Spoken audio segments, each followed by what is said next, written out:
হ্যাঁ তুমি আমার বউ, তো কি হয়েছে? মাথা কিনে নিছো তুমি? কি হয়েছে তাতে? আমি তোমার হাজবেন্ড, হাজবেন্ড মানে স্বামী, স্বামী মানে প্রভু। প্রভুর পাও ধরে সালাম করতে হয়, প্রভুর কোথাও উঠতে হয়, প্রভুর কোথাও বসতে হয়, এটাই নিয়ম। আর এখানে ঘটনা করতে শুনটা হ্যাঁ মানতেছি, আমি তো বুলোমানা মানুষ। বুলোমানা মানুষ, ক্রিয়েটিভ মানুষ মাত্রই বুলোমানা মানুষ। আইনস্টাইন, নিউটন এরাও বুলোমানা মানুষ ছিল।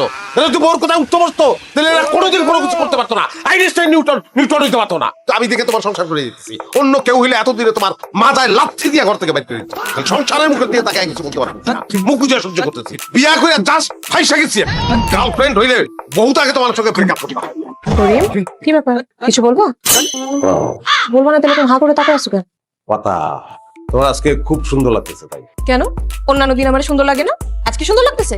অবশ্য সুন্দর লাগবে কেমনে? ঠিকই তো আছে, যার ঘরে এরকম একটা আলা ভোলা এলিয়েন টাইপের জামাই থাকে তার জীবন থাকে না। জীবন তো হয়ে যায় তেজপাতা, শুকনা তেজপাতা। যতই তেল দিয়ে ভাজো না কেন লাভ নেই তো, তেজপাতাই থাকবে। কি ব্যাপার? উপরের দিকে তাকায় কি দেখো? কি ভাবতেছো উপরের দিকে তাকায়? উপরে ফ্যানটা এত সুন্দর করে চারপাশ করে রাখছো, খুব সুন্দর লাগতেছে।